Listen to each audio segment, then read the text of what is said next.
ভারতের কেরালায় ভয়াবহ ভূমিধসে প্রাণহানি বেড়ে দাঁড়ালো 276 জনে।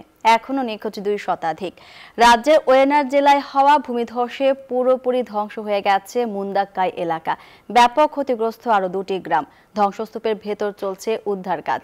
এতে অংশ নিয়েছে সেনা ও নৌসহ সব বাহিনীর সদস্যরা। প্রাণহানি আরও বাড়ার শঙ্কা কর্তৃপক্ষের। প্রবল বৃষ্টির মধ্যে কেরালার ওয়েনাদ জেলায় ধারাবাহিক ভূমিধসের ফলে বহু প্রাণহানি আরো কয়েকশোর বেশি আহত হয়েছে। সরকারি সংস্থাগুলো ক্ষতিগ্রস্ত এলাকায় উদ্ধার অভিযান চালালেও এখনো শতাধিক লোক আটকে থাকতে পারে বলে আশঙ্কা করা হচ্ছে।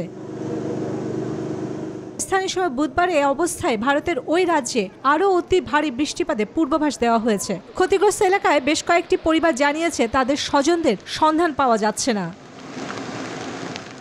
মঙ্গলবার সন্ধ্যায় ন্যাশনাল ডিজাস্টার রেসপন্স ফোর্স এবং সেনাবাহিনীকে সহায়তার জন্য নৌবাহিনীর দল ও হেলিকপ্টারগুলো ঘটনাস্থলে আনা হয়েছিল। প্রতিরক্ষা মন্ত্রণালয়ের কর্মকর্তারা জানিয়েছেন দুর্যোগ ত্রাণ দল ও ঘটনাস্থলেও পাঠানো হয়েছে। কেরালার অঞ্চলটিতে অবিরাম বৃষ্টির জেরে সেখানকার অবরুদ্ধ রাস্তাগুলো এই দুর্যোগের মধ্যে ত্রাণ প্রচেষ্টাকে আরও জটিল করে তুলেছে। আবহাওয়া দপ্তর আগামী কয়েকদিনের জন্য ওয়েনাদ এবং অন্যান্য কয়েকটি জেলায় বৃষ্টির পূর্বাভাস দিয়েছে। এই জেলাগুলোকে রেড অ্যালার্ট জারি করা হয়েছে। এছাড়া 4টি জেলা অরেঞ্জ অ্যালার্টের অধীনে রয়েছে।